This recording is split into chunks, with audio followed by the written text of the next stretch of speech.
Hello, welcome back. Here is Ali Talabi, and this is our module 14, the review and Q&A session.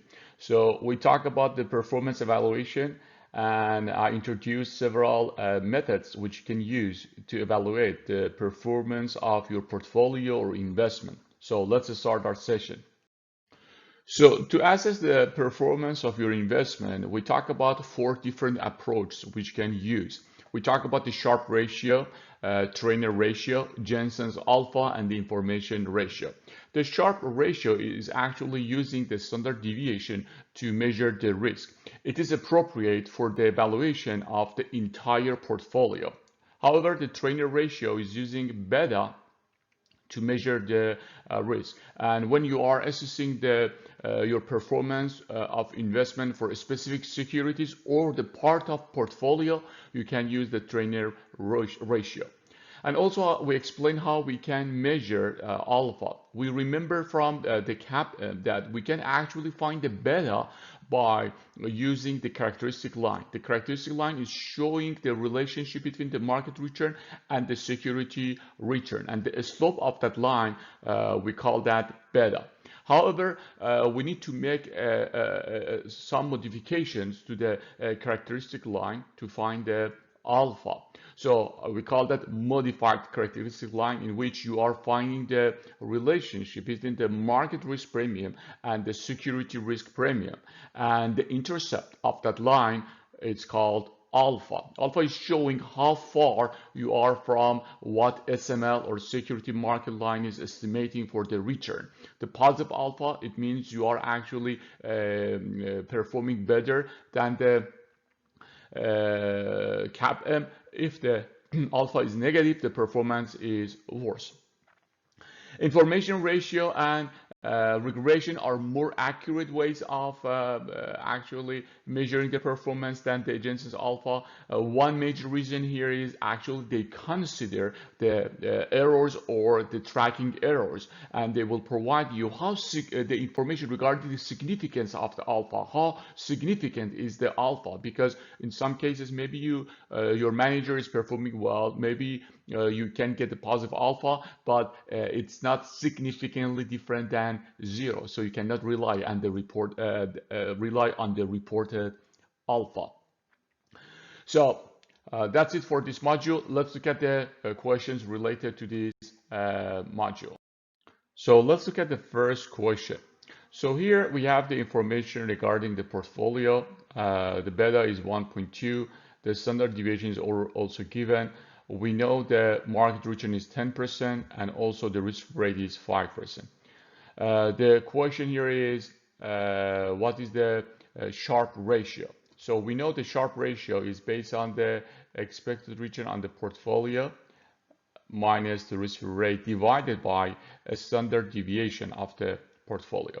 So we have information regarding the standard deviation and the risk-free.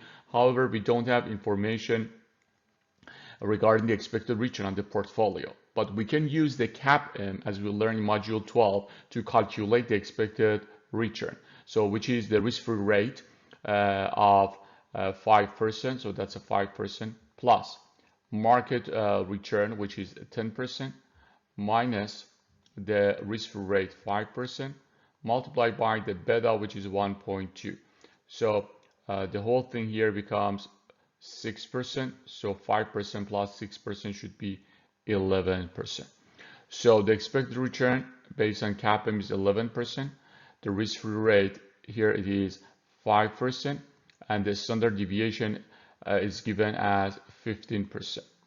So that's a 6% divided by 15%, and therefore the Sharpe ratio should be 0.4.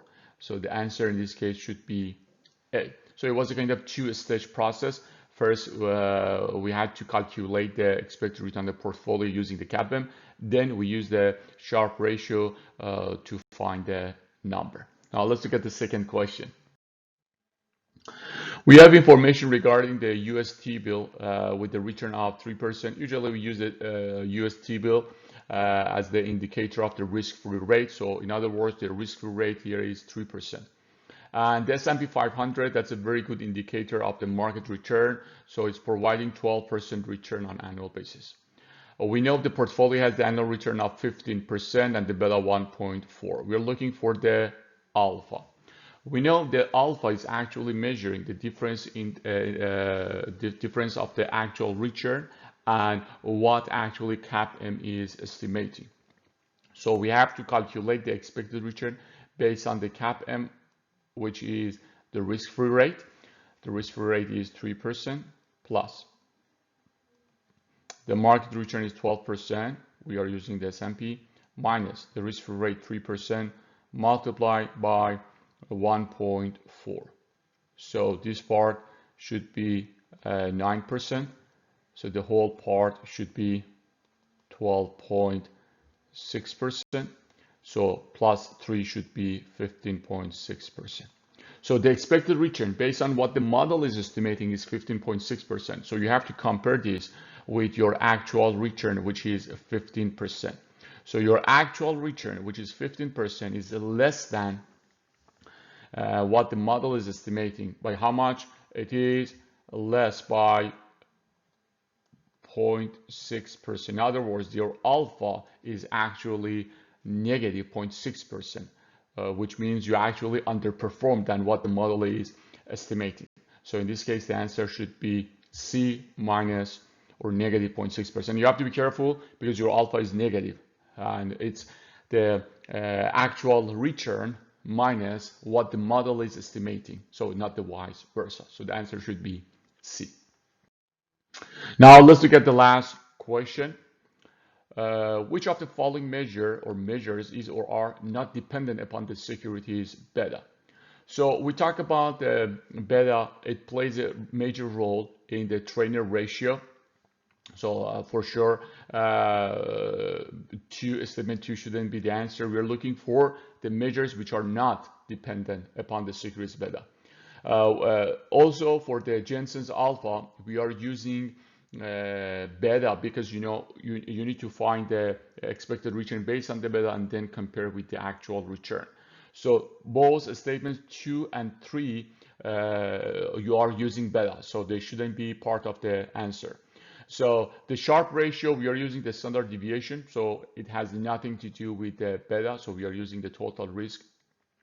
For the information ratio, we are actually using the alpha, and we divide the alpha by the tracking error or the standard deviation of the errors, correct? So if that's the case, also for information ratio, we are using beta because for alpha, we need to have beta. So the only statement which is correct, or in other words, you are not using the beta, is Sharpe ratio or 1. So the answer here should be A.